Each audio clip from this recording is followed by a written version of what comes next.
কান্দি ল কলেজে গত শুক্রবার দ্বিতীয় বর্ষের ছাত্রীকে মারধরের ঘটনা সম্পর্কে প্রেস মিট করলেন মুর্শিদাবাদ এসএফআইয়ের জেলা সম্পাদক প্রীতম রুজ। প্রসঙ্গত উল্লেখ্য, দ্বিতীয় বর্ষের ওই ছাত্রী তৃণা মজুমদারের অভিযোগ, পরীক্ষার ফর্ম ফিল আপের জন্য কলেজে এসে বসে থাকাকালীন তৃতীয় বর্ষের সোমা সেন নামে এক ছাত্রী ও অন্যরা এসে তাকে মারধর করে। আরও অভিযোগ, কান্দির বিমলচন্দ্র ল কলেজে একাধিকবার হয়ে আসা র্যাগিংয়ের প্রতিবাদ করায় মারধর করা হয় তৃণাকে। ঘটনায় আহত দুই ছাত্রীকে ভর্তি করা হয়েছে কান্দি মহকুমা হসপিটালে। বিষয় হচ্ছে যে খুব স্বল্প সময়ের জন্য আমরা প্রেস মিটের ডাক দিয়েছিলাম, তার জন্য আপনাদেরকে অভিনন্দন এসএফআইয়ের ডাকে প্রেস মিটে আসার জন্য। বিষয় হচ্ছে যে এই সময়কালে দেখেছেন যে কসবা কলেজে একজন ছাত্রীকে গণধর্ষণ করা হয়েছে। কলেজের একজন প্রাক্তন ছাত্র, সে বর্তমানে সেই কলেজের ছাত্র না কোনো ইউনিয়নের লিডার, না কোনো কলেজের কোনো কমিটিতে আছে, এরকম কিছু না। একজন বহিরাগত এসে সেই কলেজে একজন কলেজের বর্তমান ছাত্রীকে রেপ করেছে। এবং এই রেপ কালচার বা এই কালচার, এই মনোজিতের কালচার শুধুমাত্র কসবা কলেজ নয়, পশ্চিমবঙ্গের সব কলেজে জুড়ে চলছে। পশ্চিমবঙ্গের সাথে সাথে আমাদের মুর্শিদাবাদ জেলাতে বেশ কয়েকটা কলেজে খবর আসছে যে এই কালচার দীর্ঘদিন ধরে চলে আসছে। এই কালচার বন্ধের জন্য আমরা এসএফআই আগে লড়েছি, বর্তমানেও লড়ব। দীর্ঘদিন ধরে কলেজে তোলাবাজি চলছে। কলেজে ভর্তি শুরু হলে কিছু কিছু বহিরাগত এসে হাজির হচ্ছে কলেজে এবং কলেজে তোলাবাজি শুরু করছে। এই তোলাবাজির বিরুদ্ধে সমস্ত ছাত্রছাত্রীকে ঐক্যবদ্ধ আন্দোলন গড়ে তোলার ডাক আমরা দিচ্ছি। এবং গতকাল আমাদের মুর্শিদাবাদ জেলার কান্দি ল কলেজে একটা ঘটনা ঘটেছে, যে ঘটনার ফলে তৃণমূল ছাত্র পরিষদ এবং তৃণমূল কংগ্রেস এবং তৃণমূল ছাত্র পরিষদের যৌথ প্রচার চালাচ্ছে যে এই ঘটনার পেছনে নাকি এসএফআইয়ের হাত আছে। আমরা খোলা চ্যালেঞ্জ দিচ্ছি তৃণমূল ছাত্র পরিষদ, তৃণমূলকে, এসএফআইয়ের একজন কর্মীর নাম তারা বের করে দেখাক। ওই ঘটনার সাথে যারা জড়িত আছে, তারা যে ছাত্র সংগঠন করুক, তাদের দৃষ্টান্তমূলক শাস্তির দাবি এসএফআই মুর্শিদাবাদ জেলা কমিটি জানাচ্ছে। এবং সাথে সাথে তৃণমূল ছাত্র পরিষদকে ক্ষমা চাইতে হবে, এই দাবি আমরা করছি।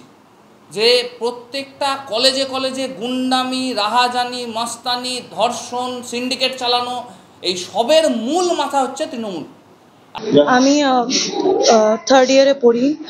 একটা জুনিয়র মেয়ে আমাকে খুবই খারাপ ভাষায় গালিগালাজ করেছিল, খুবই নোংরা ভাষায় মা বাবা তুলে, আমার প্রেজেন্ট লাইফ তুলে, ক্যারেক্টার নিয়ে খুবই নোংরাভাবে দিয়ে। এই জিনিসটা জানাকালীন আমি প্রিন্সিপালের কাছে গিয়েছিলাম। প্রিন্সিপালকে জানানো হয়, প্রিন্সিপাল স্যার বলেন যে তুমি কিছু করলে না। ওনার প্রথম স্টেটমেন্ট এটাই ছিল। আমি এমনকি অ্যাপ্লিকেশনও দিয়ে এসেছি। স্যার বললেন যে ঠিক আছে, ওনার মা বাবাকে ডাকা হবে। আমার প্রথম বক্তব্য এটাই ছিল যে আপনি ওনার মা বাবাকে ডাকুন, ও যে আমাকে কী কারণে গালিগালাজ করেছে সেটা আমি শুনবো। প্রিন্সিপাল স্যার কিচ্ছু বলেননি, উনি আজকে ছিলেনই না। আজকে আমি যখন আমার ফ্রেন্ডসদের সাথে লাইব্রেরিতে গিয়েছিলাম, খাবো বলে নিচে আসছিলাম, তখনই মেয়েটা টন্টিং করলো লাইব্রেরিতে। টন্টিং করার পর আমি তাও কিছু বললাম না। বাইরে এসে আমার ফ্রেন্ডসরা বললো তুই এরকম কেন করছিস, দিয়ে ও দূর থেকে এসে সেই ছেলেটাকে, মানে ছেলে আর আমার কটা মেয়ে ফ্রেন্ড ছিল, ঠিক আছে, ওদেরকে প্রচণ্ড মারপিট দিয়ে আমি যখন মেয়েটাকে, যেহেতু মেয়ে একটা ছেলেকে মারছে, সরাতে গেছি, মেয়েটা আমার চুলের মুঠি ধরে আমাকে ঘাড়ে গদ্দানে মেরে, ওর বয়ফ্রেন্ড আমার পেটে মেরে লাথি দিয়ে আরও অনেক জায়গায় মেরেছে, আমি বলছি না, ঠিক আছে। তারপর হচ্ছে চট টর মেরে চুল টুল ধরে দুজনা মিলে মেরেছে। কারণটাই এটার জন্যই প্রিন্সিপালকে জানানো হয় যে কারণটা কেন, কি কারণে আমাকে গালিগালাজ করেছে। আমি ওর নোন পারসন নই, ও টোটালি আমার আননোন পারসন। কেন, কি রিজনে, আমি এটাই জানতে চেয়েছিলাম। প্রিন্সিপালকে এই কারণে অ্যাপ্লিকেশন লেখা হয়েছে, উনি কিচ্ছু অ্যাকশন নেননি।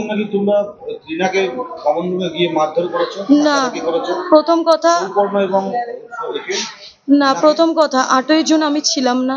মারধর করার স্টেটমেন্টটা একবারেই ভুল। ও আমার নামে প্রচণ্ড গালিগালাজ এবং আমার মা বাবা তুলে কথাবার্তা অনেক কিছু এমন বলেছে যেগুলো এখানে বলছি না। গত 8ই জুলাই আমি কলেজে আসি, যেমন প্রতিদিন আসি সেরকম। এবার হঠাৎ করে আমাকে আমার বন্ধুকে টিফিন আওয়ার্সের সেকেন্ড পিরিয়ডে আমরা যখন দুজন দাঁড়িয়ে গল্প করি গেটের সামনে, সিকিউরিটি গার্ডও ছিলেন, তো তখন গৌরব আর আরও দুজন সিনিয়র এসে আমাদেরকে থ্রেট করে যে তোদেরকে এক্ষুনি ক্যাফেতে যেতে হবে। দিয়ে তার বিনিময়ে আমি বলেছিলাম ওদেরকে যে এরকমভাবে কলেজ পারপাসে আমি বেরোতে পারবো না, আমার বন্ধুও পারবে না।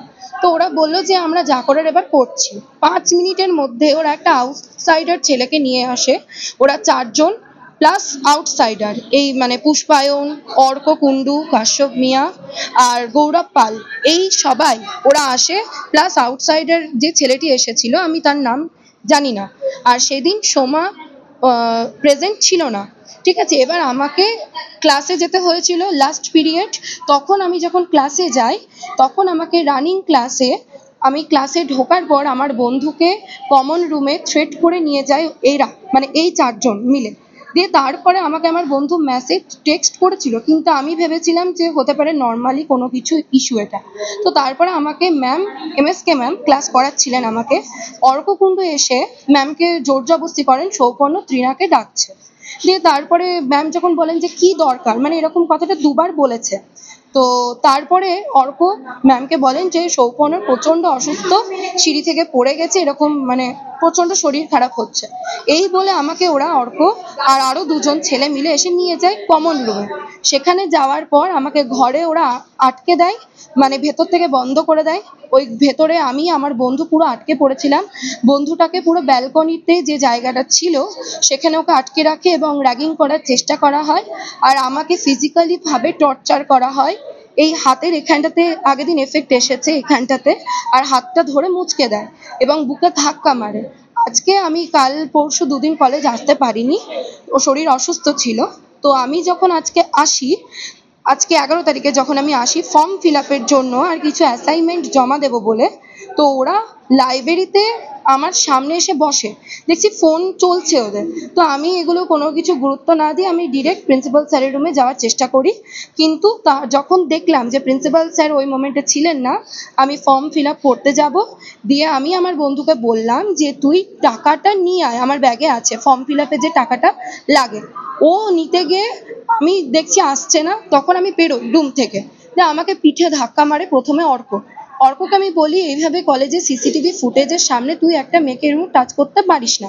দিয়ে তাই করতে করতে সোমা, কাশ্যপ, গৌরব এরা 3 জনা পুরো আমার উপরে হামলে পড়ে, মানে প্রচণ্ড স্ল্যাং ইউজ করে, আমার ফ্যামিলিকেও নিয়ে তোলে এরা। দিয়ে তারপরে এরা আমাকে পুরো মানে মাটিতে ফেলে মেরেছে, তলপেটে লাথি মেরেছে, গলা টিপে ধরেছে, বুকে ধাক্কা মেরেছে, এগুলো করেছে। আর গোটা মুখে তো দাগ রয়েছে, কানের পাশে চিড়ে দিয়েছে, মাথায় তো প্রচণ্ডভাবে ঘুষে মেরেছে। ঠিক আছে, ওই 2-3টে ছেলে মিলে আর সোমা মিলে। JD Hospital and Diabetes Institute, a multi-specialty hospital with care for life.